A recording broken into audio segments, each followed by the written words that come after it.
Era casi la medianoche en mi oficina. El polvo bailaba bajo la luz amarillenta de mi lámpara de escritorio, mientras el dolor sordo en mi espalda baja me recordaba los 30 años que llevaba arrastrándome bajo los cimientos de las casas. Mi nombre es Nilo Navarro. Tengo 58 años y soy tasador y examinador de títulos de propiedad. Esa noche, mi único objetivo era terminar de revisar una transferencia de propiedad de rutina para el nuevo proyecto de desarrollo de mi yerno, Aitor, y volver a casa con mi esposa. Pero al llegar a la página 4 del fideicomiso, algo me detuvo en seco. El sello del notario era perfectamente válido, pero la firma del garante principal me heló la sangre. Conocía los trazos de mi hija Lucía mejor que nadie. Había pagado su carrera de arquitectura y había visto su firma en cientos de planos. La inclinación de la letra L era demasiado rígida. La presión del bolígrafo era uniforme, carente de la fluidez natural de su mano. Con las manos temblorosas, encendí mi terminal conectada a la base de datos del secretario del condado de Bexar. Ingresé mis credenciales de acceso físico y busqué los registros arquitectónicos anteriores de Lucía. Puse las firmas lado a lado en el monitor. No había margen de error. Era una falsificación descarada. Mi respiración se aceleró mientras leía las cifras del documento. Aitor había falsificado la firma de Lucía para usar la firma de arquitectura de mi hija como garantía colateral para un préstamo de alto riesgo por $3.200.000. Si el proyecto de Aitor fracasaba y él no pagaba, los bancos no irían tras él, irían tras Lucía. Ella perdería su licencia, su empresa y se enfrentaría a una prisión federal por fraude. Me quedé mirando el papel, sintiendo un nudo en el estómago al darme cuenta de que el hombre que dormía junto a mi hija era un depredador financiero. El domingo siguiente, el aroma a carne asada que Carmen preparaba llenaba nuestra casa, creando una ilusión de normalidad que me asfixiaba. Mi objetivo era encontrar el momento adecuado para confrontar a Aitor en privado, sin arruinar la cena familiar que mi esposa había planeado con tanta ilusión.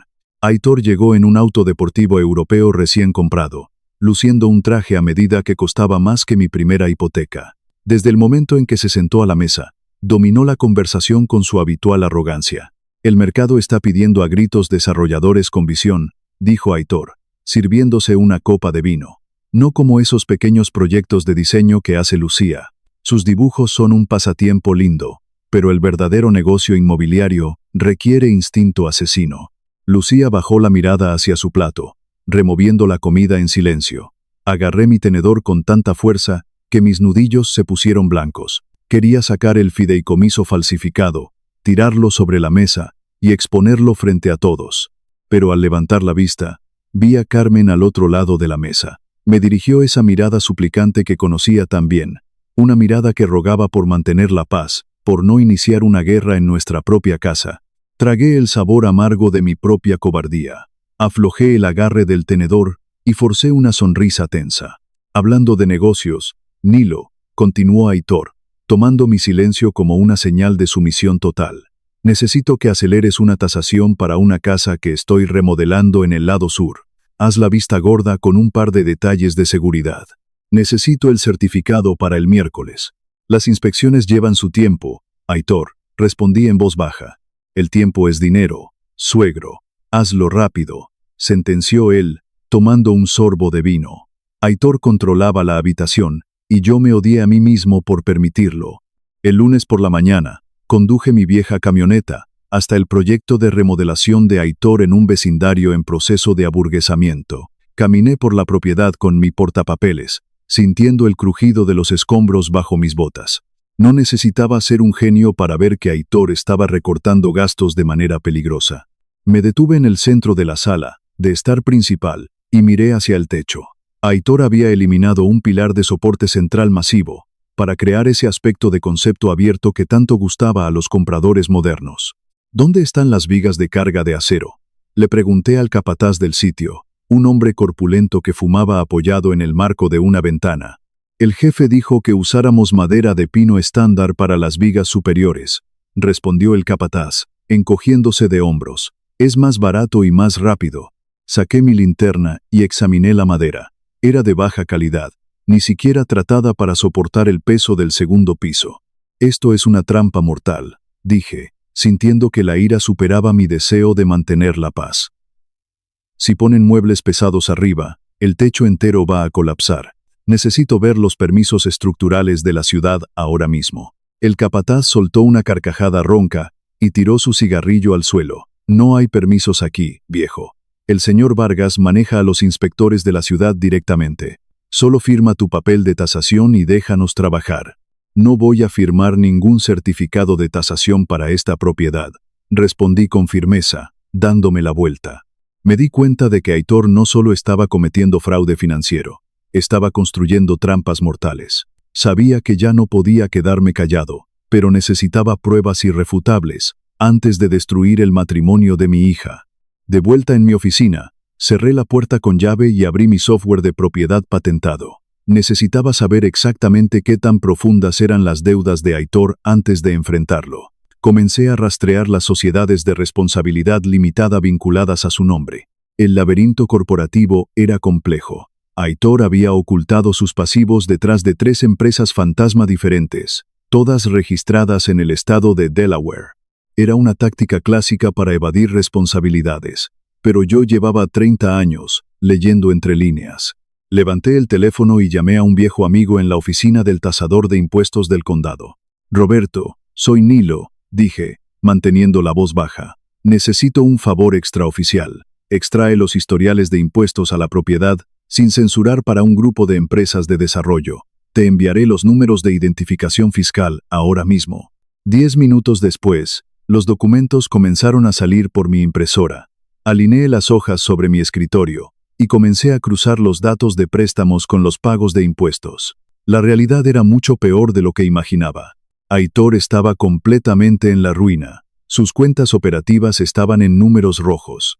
Estaba utilizando el dinero de los nuevos préstamos, como ese préstamo millonario garantizado con la firma falsa de Lucía, para pagar a los inversores de sus proyectos anteriores. Era un esquema Ponzi clásico disfrazado de imperio inmobiliario. Agarré una carpeta de Manila y comencé a guardar cada página impresa. Estaba creando un expediente físico con todos los crímenes de Aitor. Tenía la munición necesaria, pero el miedo a lo que esto le haría a mi familia seguía pesando sobre mis hombros. Conduje hasta el centro de la ciudad y subí en el ascensor de cristal hasta la elegante oficina de Aitor. Entré sin llamar. Él estaba sentado detrás de un enorme escritorio de caoba, revisando su teléfono. Nilo, dijo Aitor, sin molestarse en levantarse. ¿Qué te trae por aquí? ¿Ya tienes mi certificado de tasación? Cerré la puerta detrás de mí y caminé hasta su escritorio. Saqué la copia del fideicomiso y la deslicé sobre la madera pulida hasta que quedó justo frente a él. Sé lo que hiciste, dije, tratando de mantener mi voz firme. Esa no es la firma de Lucía. Falsificaste su nombre para asegurar tu préstamo de 3 millones. Quiero que elimines su nombre de esa deuda hoy mismo, en silencio, o iré a las autoridades. Aitor no parpadeó. No hubo pánico en sus ojos. Lentamente, dejó su teléfono a un lado y dejó caer la máscara del yerno encantador. Lo que quedó fue un depredador frío y calculador. ¿Ir a las autoridades? Aitor se rió por lo bajo, recostándose en su silla de cuero. Piénsalo bien, viejo. Su firma está en el documento oficial. Su empresa es la garantía. Si tú haces estallar este préstamo, el banco no me investigará solo a mí. Investigarán a la garante principal. Ella no sabía nada, respondí, sintiendo que el corazón me latía en la garganta. Pruébalo, susurró Aitor, inclinándose hacia adelante. Si yo caigo por fraude, ella va conmigo a una prisión federal. ¿Estás dispuesto a destruir la vida de tu propia hija por hacerte el héroe? El aire abandonó mis pulmones. Aitor acababa de convertir mi amor por Lucía en un arma, atrapándome en una situación de rehenes legales. Tomé el documento de la mesa y salí de la oficina, completamente paralizado por el miedo. Regresé a casa con el estómago revuelto y el expediente escondido dentro de mi maletín. Al entrar, encontré a Carmen en la cocina. Estaba tarareando una vieja canción mientras empacaba cuidadosamente una canasta de regalo con mermeladas artesanales y quesos importados para el próximo aniversario de Lucía y Aitor. El contraste entre la calidez de mi hogar y la oscuridad de lo que acababa de descubrir me mareó. Me apoyé contra el marco de la puerta, sintiendo un sudor frío en la frente. Carmen se detuvo y me miró. Su sonrisa se desvaneció al instante. «Nilo, estás pálido. ¿Qué ocurre? Tienes las manos temblando». Se acercó a mí, secándose las manos en el delantal. y me miró a los ojos, presionándome para que hablara. Mi instinto natural, mi mayor defecto, tomó el control. Creía que proteger a mi familia significaba ocultarles las verdades horribles. No es nada, mi amor, mentí, forzando una sonrisa que no llegó a mis ojos. Es solo una semana muy estresante en la oficina de tasación. Mucho papeleo atrasado. Me duele un poco la espalda, eso es todo. Carmen me observó durante un largo segundo. Aceptó la mentira, pero sus ojos mostraban preocupación. Deberías descansar, dijo suavemente, volviendo a su canasta. Por cierto, mañana por la tarde voy a ir a la casa que Aitor está remodelando. Lucía me pidió que la ayudara a elegir los colores de pintura para la sala de estar principal. Un escalofrío me recorrió la columna vertebral al recordar el pilar de soporte central eliminado y la madera de pino barata. Sabía que esa casa era una trampa mortal. No creo que debas ir, Carmen, solté de golpe, con la voz temblorosa. El lugar está lleno de polvo tóxico y pintura fresca. Es peligroso para tu asma. Carmen me miró con extrañeza. Nilo, no tengo asma. Además, solo estaremos en el porche mirando unas muestras. No te preocupes tanto. Quise insistir, quise gritarle la verdad, pero el miedo a desatar el infierno me paralizó. Apreté los dientes y me convencí a mí mismo de que estarían a salvo si no entraban. Fue el peor error de mi vida. El martes por la mañana, me senté frente a la computadora de mi oficina. Necesitaba mantener mi negocio funcionando mientras descubría cómo salvar a Lucía. Abrí el portal bancario para procesar la nómina de mi personal de oficina y de los topógrafos independientes. Hice clic en el botón de transferencia, pero la pantalla parpadeó y mostró un mensaje de error en letras rojas. Transacción denegada. Fondos congelados. Fruncí el ceño y actualicé la página. El mismo mensaje. Tomé el teléfono y llamé directamente al gerente de mi sucursal bancaria, un hombre con el que había trabajado durante 2 décadas. Carlos, ¿qué está pasando con mis cuentas operativas?, pregunté, tratando de no sonar desesperado. Hubo un silencio incómodo al otro lado de la línea. Nilo, lo siento mucho. Esta mañana se presentó un embargo preventivo de contratista contra tu propiedad comercial y tus cuentas vinculadas. ¿Un embargo? ¿De quién?, exigí saber. Fue presentado por una empresa llamada Soluciones de Desarrollo del Sur, explicó el gerente. Reclaman tarifas de consultoría impagas por valor de $50,000. Reconocí el nombre de la empresa de inmediato. Era una de las sociedades fantasma de Aitor en Delaware. Aitor no solo se estaba defendiendo de mis amenazas, estaba atacando primero. Al presentar ese gravamen fraudulento, había congelado mi capital operativo para asegurarse de que yo no pudiera permitirme contratar a un abogado ni luchar contra él en los tribunales. Colgué el teléfono, sintiendo una mezcla de pánico y furia. Aitor estaba intentando destruir el trabajo de toda mi vida para mantenerme callado. Salí corriendo de mi oficina hacia mi camioneta, con las llaves tintineando en mi mano temblorosa. Iba a conducir hasta el banco para pelear contra ese embargo fraudulento en persona. Estaba abriendo la puerta del vehículo cuando mi teléfono celular comenzó a sonar de manera insistente. Era Lucía. Contesté de inmediato. ¿Lucía? Papá, por favor, ayuda. Su voz era un grito agudo y desgarrador, lleno de pánico puro. El techo se vino abajo. ¿Dónde estás?, grité, encendiendo el motor de la camioneta.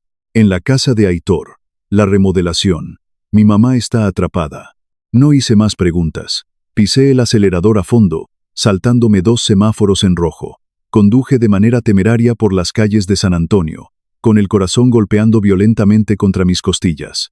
Al llegar a la propiedad, vi una espesa nube de polvo de yeso que salía por la puerta principal y las ventanas rotas. Corrí hacia el interior de la casa.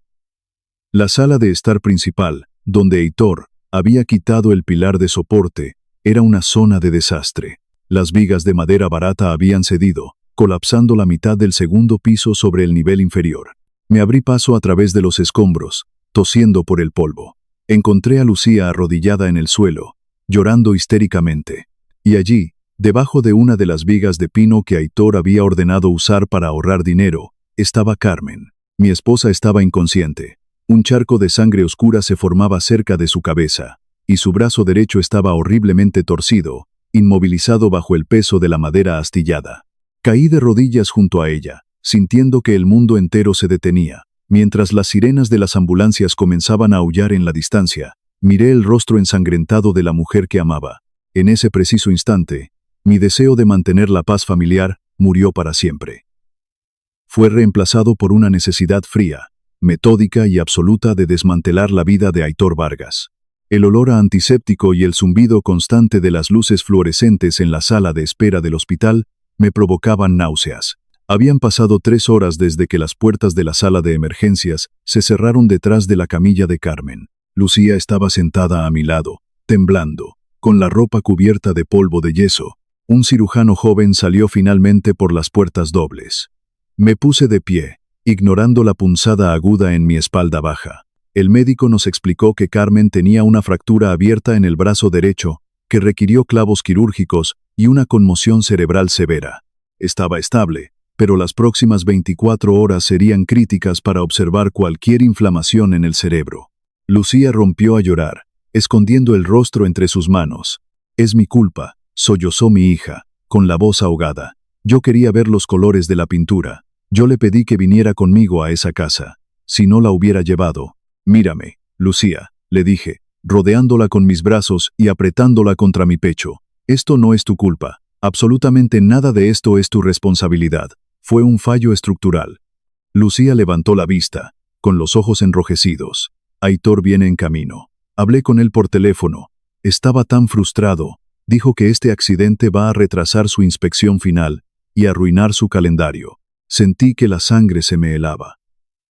Mi esposa estaba a punto de perder la vida, y para Aitor, aquello no era una tragedia familiar.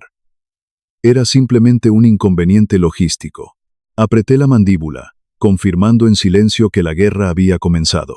Aitor llegó al pasillo del hospital media hora después. Llevaba un traje impecable, sin una sola arruga, y miraba su reloj de pulsera dorado con impaciencia.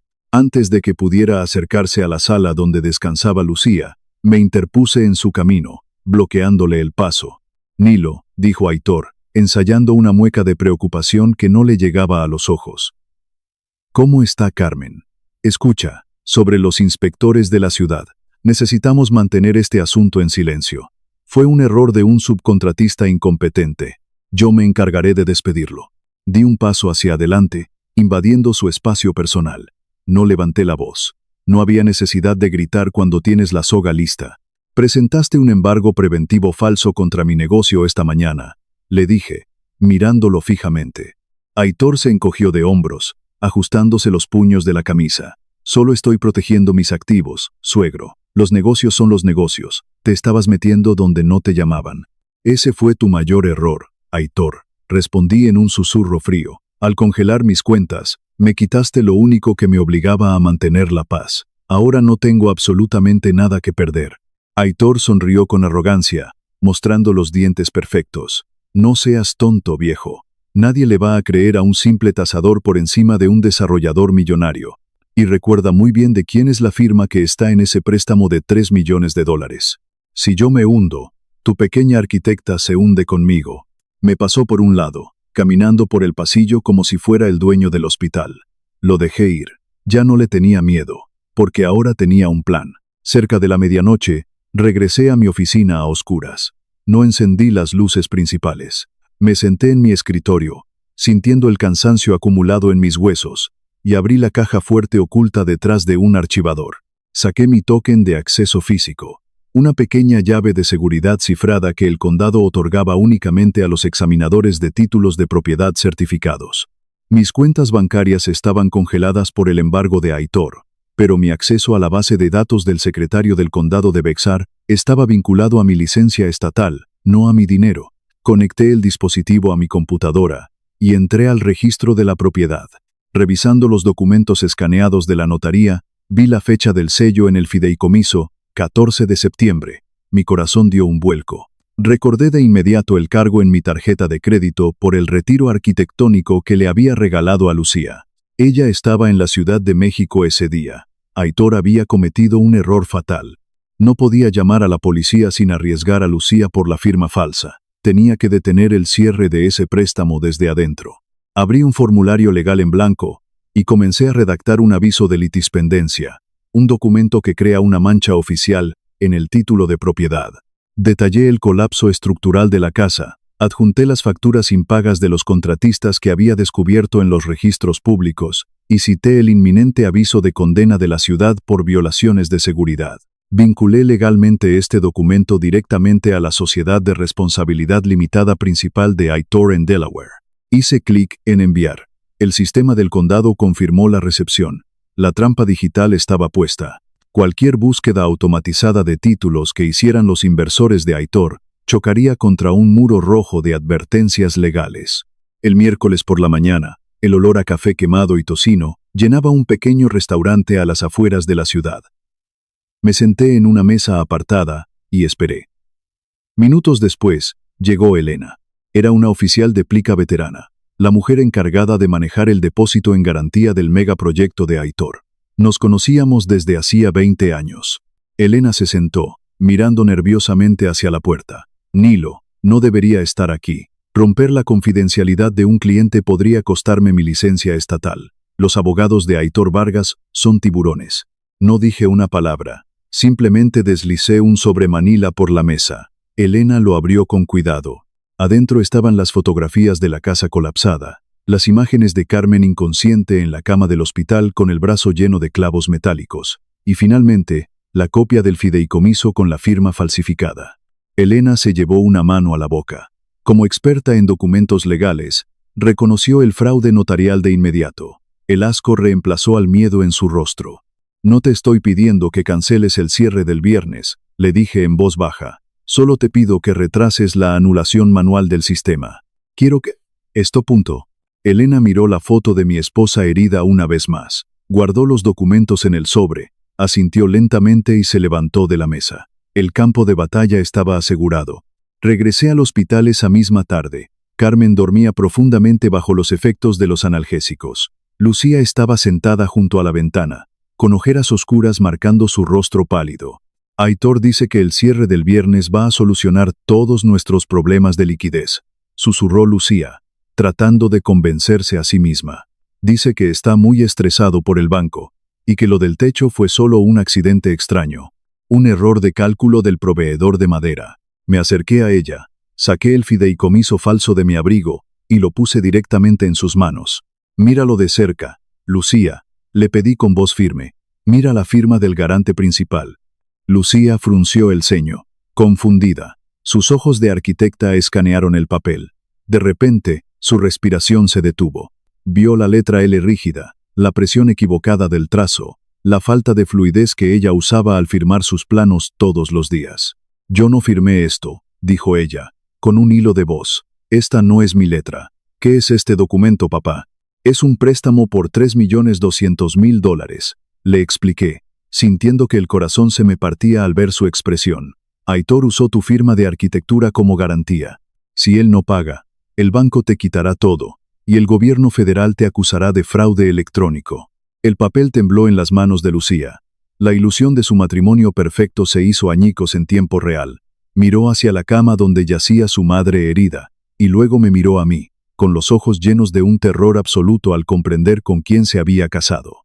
El pánico se apoderó de Lucía. Se levantó de la silla de golpe, buscando su teléfono en su bolso. Tengo que llamarlo. Tengo que enfrentarlo ahora mismo y exigirle que cancele esto. Le arrebaté el teléfono de las manos con un movimiento rápido. Si haces eso, Aitor destruirá la evidencia original o tomará el primer vuelo fuera del país.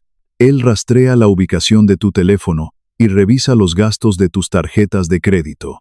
Si desapareces o cambias de actitud, sabrá que descubrimos la verdad y cancelará la reunión del viernes. Lucía se dejó caer en la silla, llorando de impotencia. Saqué un sobre grueso de mi bolsillo interior.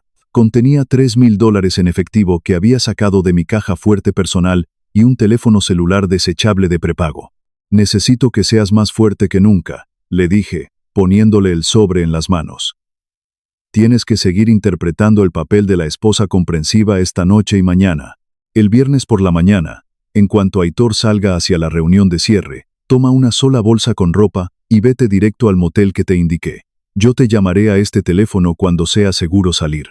Lucía apretó el sobre contra su pecho. Estaba temblando, pero asintió con la cabeza, tragándose las lágrimas. Nuestra familia ahora estaba conspirando activamente contra el enemigo, operando bajo un riesgo extremo para poder sobrevivir.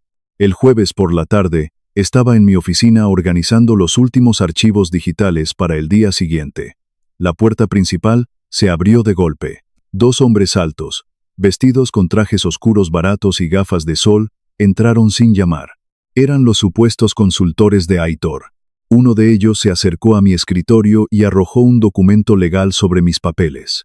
Era un aviso de ejecución hipotecaria, utilizando el embargo falso que Aitor había puesto sobre mi negocio como palanca legal. «El señor Vargas nos envía con un mensaje», dijo el hombre más alto, apoyando sus manos sobre mi escritorio de manera intimidante. «Tienes 24 horas para retirar tus investigaciones sobre sus empresas y firmar el certificado de tasación. Si no lo haces, tomaremos posesión de este edificio y de cada centavo que tengas a tu nombre». No me levanté, no mostré miedo. Recogí el documento con calma, revisé el sello del notario por pura costumbre profesional y lo guardé en una carpeta de Manila junto con las otras pruebas. «Díganle a Aitor que no voy a firmar nada», respondí, sosteniendo la mirada del hombre. «Y díganle que nos veremos en la mesa de cierre mañana por la mañana». Los 2 matones se miraron entre sí, visiblemente confundidos por mi total falta de pánico. Esperaban encontrar a un anciano aterrorizado, no a un hombre que ya había aceptado la guerra. Sin decir una palabra más, dieron media vuelta y salieron de mi oficina. El jueves por la noche, el hospital estaba sumido en un silencio pesado. Entré a la habitación de Carmen. Estaba despierta, mirando el grueso yeso que cubría su brazo derecho. Me senté en la silla junto a su cama y tomé su mano izquierda. Era el momento de destruir mi mayor defecto. Ya no iba a guardar secretos para mantener una paz falsa. «Carmen, escúchame», comencé, con la voz quebrada. Le confesé absolutamente todo. Le hablé de la falsificación, de las empresas fantasma en Delaware, del inminente riesgo de quiebra y de mi plan para destruir a Aitor al día siguiente. Le expliqué que esto inevitablemente causaría un escándalo público masivo que mancharía nuestro apellido. «Perdóname», susurré, bajando la cabeza. «Perdóname por callar todo este tiempo. Pensé que proteger a la familia significaba evitar las peleas. Mi silencio permitió que te lastimaran». Carmen no apartó la mirada. Apretó mi muñeca con una fuerza sorprendente para alguien que acababa de salir de una cirugía. Sus ojos brillaban con una claridad absoluta. «Nilo», dijo ella, con una voz firme que cortó el silencio de la habitación. «Una casa construida sobre madera podrida tiene que ser demolida hasta los cimientos, sin importar cuánto ruido haga al caer. Destruílo». Esa fue la bendición absoluta que necesitaba. La culpa desapareció de mis hombros, dejándome moral y tácticamente listo para el golpe final. El viernes por la mañana, a las 10 en punto, llegué al edificio de cristal y acero donde operaba la compañía de plicas. El aire acondicionado del vestíbulo me golpeó la cara, pero no enfrió el fuego que llevaba por dentro. Llevaba mi maletín de cuero desgastado, el mismo que me había acompañado durante 30 años, ahora cargado con la munición legal necesaria para destruir a Aitor. Me acerqué al mostrador de caoba de la recepción. La secretaria, una mujer joven con auriculares inalámbricos, me miró con desdén. «Disculpe, señor», dijo ella, levantando una mano perfectamente manicurada. «La sala de conferencias principal está reservada para una reunión privada de inversores. No puede pasar». «Soy Nilo Navarro, examinador de títulos certificado por el Estado», respondí, sacando mi credencial oficial del condado y poniéndola sobre el mármol. «Estoy aquí en representación de Lucía Navarro, la garante principal del préstamo que se está cerrando en esa sala. Tengo derecho legal a estar presente». Antes de que la secretaria pudiera llamar a seguridad, las puertas de cristal esmerilado de la sala de conferencias se abrieron. Elena, la oficial de Plica, salió con una tableta en las manos. Me miró a los ojos, asintió casi de manera imperceptible y se dirigió a la recepcionista. «Déjalo pasar. El señor Navarro es una parte interesada en el fideicomiso». Entré a la gran sala de conferencias. Era un espacio enorme, con una mesa de roble macizo y ventanales que ofrecían una vista panorámica de San Antonio.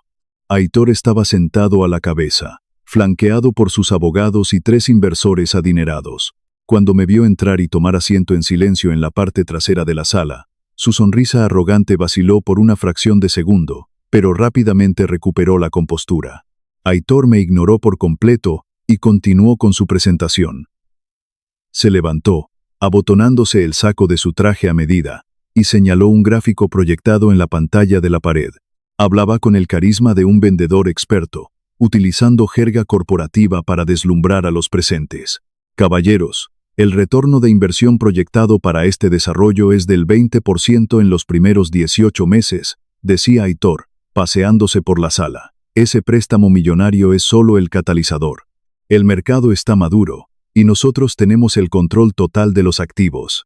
Los 3 inversores, hombres mayores vestidos con trajes caros, asintieron con aprobación. Estaban impresionados. Sacaron sus costosos bolígrafos dorados del bolsillo interior de sus chaquetas y los colocaron sobre la madera pulida, listos para firmar las autorizaciones de transferencia bancaria electrónica. Si firmaban esos papeles, Aitor recibiría el dinero en minutos y escaparía de todas sus deudas. Me mantuve en absoluto silencio en el fondo de la sala, con las manos cruzadas sobre mi maletín, mirando el reloj de pared. Estaba esperando el momento exacto en que Elena, por ley estatal, debía realizar el barrido final y obligatorio del título de propiedad antes de autorizar los fondos. Bueno, Elena, dijo Aitor, frotándose las manos con confianza. Creo que estamos listos. Por favor, confirma que el título está completamente limpio para que los caballeros puedan ejecutar las transferencias bancarias. Elena no sonrió. Se sentó frente a su computadora portátil y conectó la pantalla a la proyección principal de la sala. El destino de Aitor dependía de la siguiente tecla que ella presionara. La pantalla gigante parpadeó. En lugar de mostrar el certificado verde de aprobación, la pantalla se tiñó de un rojo brillante. Un enorme cuadro de texto apareció en el centro de la proyección con letras mayúsculas. Defecto de título. Aviso de litispendencia activo. Aitor se levantó de un salto, tirando su silla hacia atrás. Es un error del sistema, gritó, señalando la pantalla. Un maldito error informático. Elena, anula esa advertencia manualmente ahora mismo. Me puse de pie lentamente, sintiendo que el dolor de mi espalda desaparecía, reemplazado por la adrenalina. Abrí mi maletín, saqué 3 carpetas físicas y caminé hacia la mesa de conferencias. Le entregué una a cada inversor. No es un error informático, caballeros, dije, utilizando el tono preciso y frío que usaba en los tribunales de tasación. Esa propiedad está grabada. He presentado un aviso de litispendencia oficial. El edificio tiene notificaciones de condena estructural inminente de la ciudad y gravámenes de contratistas impagos adheridos directamente a la sociedad matriz del señor Vargas. Los inversores abrieron las carpetas. Sus expresiones cambiaron de la confusión al horror. Vieron las fotografías de las vigas colapsadas, el techo destruido, las facturas impagas y el intrincado laberinto de las empresas fantasma de Delaware, diseñadas para ocultar la bancarrota de Aitor. Esto es una locura, bramó Aitor, sudando profusamente. Este hombre es mi suegro. Está resentido por problemas familiares. No tiene autoridad aquí. Uno de los inversores tiró su bolígrafo dorado sobre la mesa con asco. El trato se evaporó en cuestión de segundos. Aitor estaba legalmente paralizado, atrapado en su propia red de mentiras. El abogado principal de Aitor se puso de pie, tratando desesperadamente de salvar el desastre. Se ajustó las gafas y miró a los inversores. Señores, por favor, mantengan la calma, dijo el abogado. Incluso si hay problemas temporales de liquidez o disputas de construcción, el préstamo está respaldado.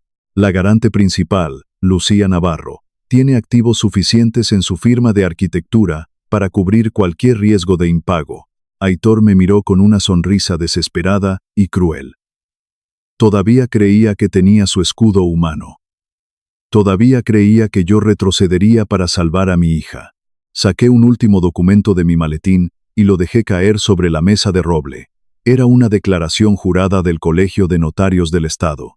El sello notarial en la firma de mi hija fue registrado el 14 de septiembre. Anuncié en voz alta para que todos escucharan. Esa misma semana, Lucía estaba en un retiro arquitectónico en la Ciudad de México. Tengo copias de los sellos de su pasaporte y los registros de vuelo. La firma en ese fideicomiso es una falsificación criminal. El abogado de Aitor palideció. Miró el documento, luego a Aitor, y retrocedió un paso, alejándose físicamente de su propio cliente. El abogado acababa de darse cuenta de que, al presentar esos documentos, Aitor lo había convertido en cómplice de fraude electrónico federal y robo de identidad. Aitor se quedó mudo. Su boca se abrió, pero no salió ningún sonido. Se dio cuenta de que su escudo humano había desaparecido, dejándolo completamente expuesto a cargos penales federales. El caos estalló en la sala de conferencias. El inversor más veterano golpeó la mesa con el puño cerrado. «Quiero que mis fondos de depósito iniciales sean devueltos a mi cuenta inmediatamente», gritó el hombre, señalando a Elena. «Y voy a llamar a la oficina del FBI en San Antonio ahora mismo». Aitor intentó acercarse a ellos, levantando las manos en un gesto de súplica patético. «Esperen. Señores, por favor, denme 24 horas. Puedo liquidar mis otras propiedades comerciales para cubrir la garantía. Tengo liquidez». Lo miré con absoluta frialdad. «Tus otras propiedades comerciales ya están congeladas», le informé con calma. «El tasador de impuestos del condado ejecutó una retención preventiva esta mañana, basándose en la evidencia de evasión fiscal que presenté hace 48 horas. El abogado de Aitor no esperó a escuchar más. Cerró su maletín con fuerza. «Señor Vargas», dijo el abogado, con la voz temblando de rabia, «renuncio formalmente como su representante legal, con efecto inmediato». Salió de la sala casi corriendo para evitar ser inhabilitado por el colegio de abogados. Los inversores lo siguieron, maldiciendo en voz alta y amenazando con demandas civiles. En menos de 2 minutos, la enorme sala de conferencias se vació por completo. Solo quedamos Elena, yo, y un Aitor que hiperventilaba, apoyado pesadamente contra la mesa de roble. Aitor se giró hacia mí. Sus ojos estaban inyectados en sangre, y su rostro estaba contorsionado por una mezcla de rabia y desesperación pura. Se abalanzó sobre la mesa, gritando con todas sus fuerzas. «Arruinaste mi vida», aulló, escupiendo las palabras. «Arruinaste mi empresa, mi reputación y mi matrimonio. Voy a ir a casa ahora mismo, y Lucía va a pagar por esta traición». No me inmuté, no retrocedí ni 1 milímetro. El defecto que me había atormentado durante años, el miedo a enfrentar el conflicto, había desaparecido por completo. Deslicé un último sobremanila sobre la mesa. «Lucía no está en tu casa», le dije, con una voz tan afilada como un bisturí. «Las cerraduras han sido cambiadas. Adentro de ese sobre tienes una orden de restricción oficial firmada por un juez esta madrugada, y una petición de divorcio. Si te acercas a menos de 200 metros de ella, irás a la cárcel». Aitor miró el sobre sin atreverse a tocarlo. «Y por cierto», añadí, mirando la hora en mi reloj, «en este preciso momento, la policía de San Antonio está en tu oficina ejecutando una orden de allanamiento para buscar los sellos notariales falsos». Aitor se dejó caer pesadamente en una de las sillas de cuero. El sudor empapaba su costoso traje a medida. Se agarró la cabeza con ambas manos, dándose cuenta finalmente de que no le quedaba absolutamente nada. Su imperio de mentiras había sido reducido a cenizas. Recogí mis carpetas vacías y cerré mi maletín. El sonido del broche metálico resonó en la sala silenciosa como el disparo de un arma. Mi objetivo estaba cumplido. Tenía que salir de ese edificio y llamar al teléfono desechable de mi hija. Me di la vuelta y comencé a caminar hacia las puertas de cristal esmerilado. «¿Cómo lo hiciste?», susurró Aitor, con la voz rota, sonando como un niño asustado. «¿Cómo es posible que un simple tasador de casas haya destruido un imperio de millones de dólares en 3 días?» Me detuve en el umbral de la puerta. Miré por encima del hombro al hombre que había casi matado a mi esposa y aterrorizado a mi hija. «Tú construyes casas con madera barata y papeles falsos, Aitor», le respondí con calma. «Yo he pasado toda mi vida encontrando la podredumbre oculta en los cimientos».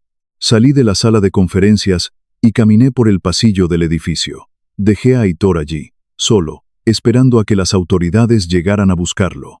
Cuando las puertas automáticas del vestíbulo se abrieron y salí a la calle, el sol de Texas me golpeó la cara. Por primera vez en semanas, respiré profundamente, sintiendo que el peso aplastante que llevaba en la espalda se había desvanecido por completo. Conduje mi vieja camioneta hacia las afueras de la ciudad, hasta un tranquilo hotel suburbano que había pagado en efectivo. Aparqué frente a la habitación que habíamos acordado, y toqué la puerta 3 veces. Lucía abrió rápidamente. Estaba pálida, con los ojos hinchados por el llanto y la falta de sueño. Había estado caminando de un lado a otro de la habitación, aterrorizada de que el plan hubiera fracasado y de que Aitor estuviera de camino para lastimarla. Entré a la habitación y le mostré la confirmación sellada de la cancelación del depósito en garantía, junto con la copia de la orden de restricción activa. «Se acabó, mi niña», le dije, con una sonrisa cansada pero llena de paz. «Estás a salvo. Él no puede hacerte daño nunca más». Lucía soltó el teléfono desechable, que cayó sobre la alfombra. Se cubrió el rostro con las manos y rompió a llorar. Pero esta vez eran lágrimas de un alivio profundo y abrumador. Corrió hacia mí y me abrazó con una fuerza que me dejó sin aliento. «Gracias, papá», susurró contra mi hombro, temblando. «Gracias por no guardar silencio. Gracias por no mantener la paz esta vez». Le acaricié el cabello, sabiendo que el vínculo entre nosotros se había restaurado. Ya no estaba construido sobre sonrisas falsas y verdades ocultas, sino sobre una honestidad absoluta y un amor que estaba dispuesto a pelear para protegerla. 2 semanas después, el polvo se había asentado. Regresé a mi oficina, preparé una taza de café negro y me senté en mi escritorio. El objetivo de la mañana era procesar el papeleo final con el banco para eliminar el embargo preventivo falso que Aitor había puesto sobre mi negocio, ahora que un juez había desestimado sus reclamos. En la pequeña televisión de tubo que tenía en la esquina de la oficina, el noticiero local transmitía el boletín de las 10. Subí el volumen cuando vi el logotipo del Tribunal del Condado de Bexar en la pantalla. La presentadora de noticias informaba sobre una redada masiva por fraude inmobiliario. La cámara cortó a un video grabado frente a la oficina de Aitor. Lo vi salir esposado, escoltado por 2 agentes federales. Llevaba la cabeza agachada, intentando inútilmente ocultar su rostro detrás de la chaqueta de su traje arrugado. El desarrollador local, Aitor Vargas, se enfrenta a múltiples cargos federales, decía el reportero en la pantalla. Los fiscales piden hasta 15 años de prisión por fraude electrónico, falsificación de documentos notariales y peligro imprudente tras el colapso estructural de una propiedad residencial la semana pasada. Apagué la televisión con el control remoto. El silencio llenó mi oficina, pero era un silencio limpio, libre de ansiedad. La amenaza había sido neutralizada permanentemente. Bebí un sorbo de café, sabiendo que el sistema de justicia había funcionado porque yo me había asegurado de proporcionar pruebas innegables. La puerta de la oficina se abrió, y Lucía entró. Llevaba un traje sastre profesional, el cabello recogido, y una postura firme que no le veía desde antes de casarse. Lucía se acercó a mi escritorio, y desenrolló un gran plano arquitectónico azul sobre la madera.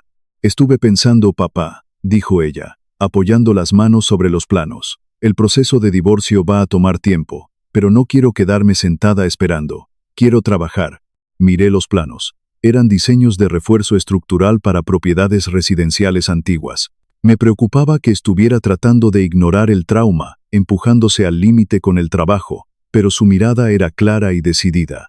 «Quiero proponer una nueva división para Tasaciones Navarro», continuó Lucía, señalando los cálculos de carga en el papel.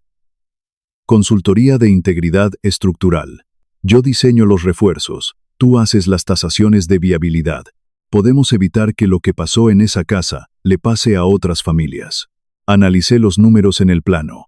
Eran perfectos. Lucía no estaba huyendo de su trauma. Estaba utilizando sus habilidades profesionales para enfrentarlo de frente. «Me parece una excelente idea», le dije, sintiendo un orgullo inmenso llenarme el pecho. «Pero con una condición. Ya no serás solo mi hija ayudando en la oficina. Serás socia igualitaria de la firma». Lucía sonrió, una sonrisa genuina y brillante, y me dio un apretón de manos firme, sellando nuestra nueva asociación.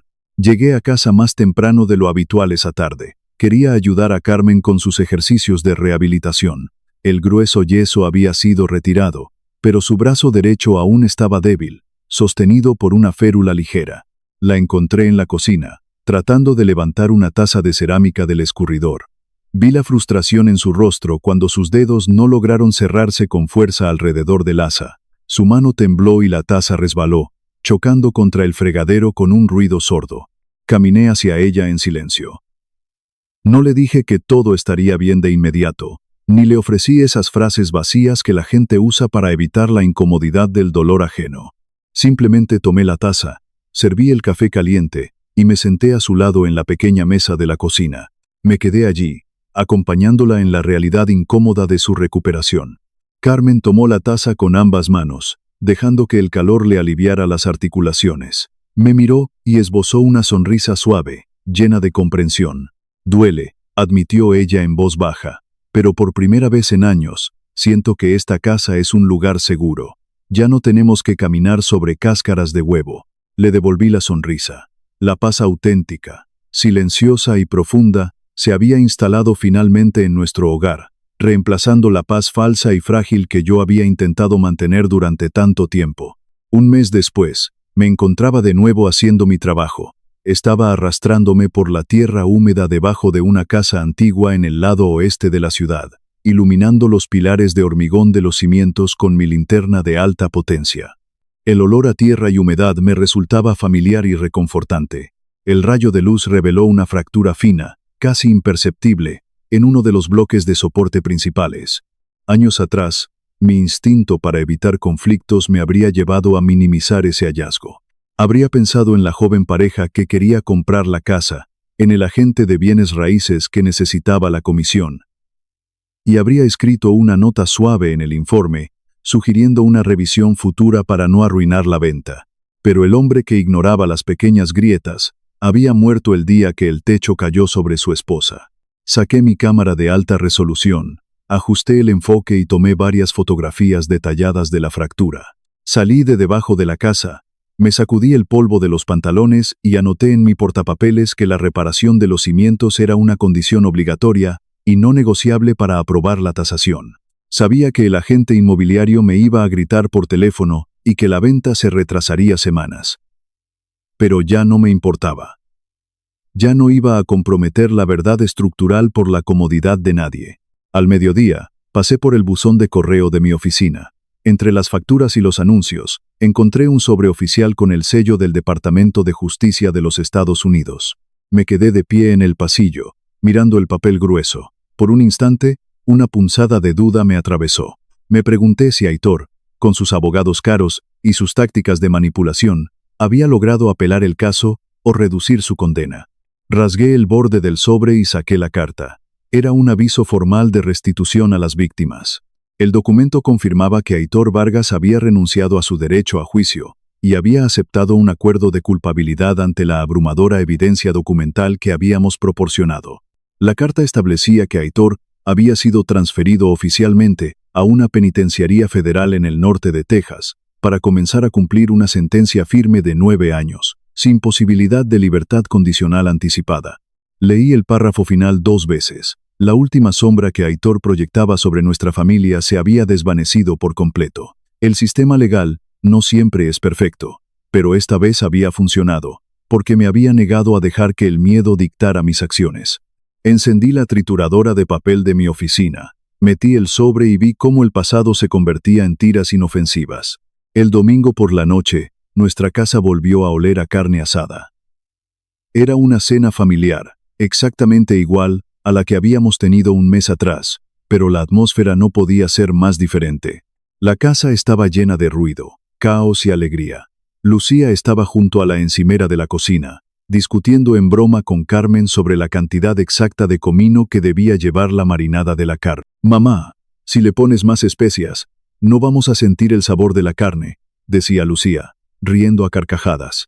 «Tú sabrás mucho de vigas de acero, mi niña, pero en esta cocina mando yo», respondía Carmen, señalándola con una cuchara de madera, usando su brazo izquierdo. Yo estaba frente a la parrilla en el patio trasero, dándole la vuelta a la carne. Los observé a través de la puerta de cristal. No tenía que forzar una sonrisa. No tenía que tragarme la ansiedad ni medir cada palabra por miedo a provocar una discusión. Entré a la cocina, me uní a la discusión sobre las especias, y me reí con tanta fuerza que me dolió el pecho. Lucía me miró por un momento. Sus ojos estaban brillantes, completamente libres del peso de la manipulación que había sufrido. El trauma de su matrimonio se estaba desvaneciendo, reemplazado por la fuerza y el apoyo incondicional de su familia. Estábamos enteros de nuevo. Más tarde esa noche, me senté solo en el porche de madera frente a mi casa. El sol se estaba ocultando detrás de los robles, pintando el cielo de tonos anaranjados y púrpuras.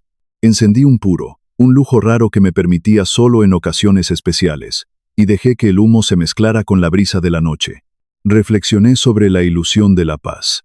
Durante años, me había convencido de que ser un buen padre y un buen esposo significaba absorber las faltas de respeto en silencio para mantener a la familia unida. Creía que la tolerancia era sinónimo de amor. Qué equivocado estaba. El silencio no es amor. El silencio frente al abuso es simplemente un préstamo con intereses altísimos que sacas en contra del futuro de tu propia familia. Y eventualmente, esa deuda siempre se cobra. Derrumbar a Aitor Vargas había causado dolor, por supuesto. Las lágrimas de Lucía, la cirugía de Carmen, el estrés de las demandas. Pero fue el dolor limpio de una cirugía necesaria para extirpar un tumor, no el dolor podrido y silencioso de una enfermedad terminal. Encontré una profunda paz en mis acciones, sabiendo que finalmente había protegido a mi hija de la manera correcta. Terminé mi puro y aplasté la brasa en el cenicero de cristal. Me puse de pie, sintiendo ese viejo y familiar dolor en la zona lumbar. Pero mi espíritu nunca se había sentido tan ligero. Miré la puerta principal de mi casa, la pintura blanca y la madera sólida. Sabía que los cimientos debajo de esta estructura eran de roca firme. Habíamos sobrevivido a la tormenta porque decidimos dejar de ignorar las grietas. Apagué la luz amarilla del porche y giré la llave de la cerradura de seguridad. Si me estás escuchando hoy, te pido que revises los cimientos de tu propia vida. Revisa las relaciones que te sostienen. No confundas la paciencia con la rendición. Y nunca tengas miedo de demoler lo que está roto para poder construir algo real. Si esta historia te ha dejado alguna lección, espero que la compartas. Suscríbete al canal, déjanos un comentario diciéndonos desde dónde nos escuchas hoy. Y recuerda siempre, la paz verdadera solo comienza en el momento exacto en que decides dejar de ocultar la verdad.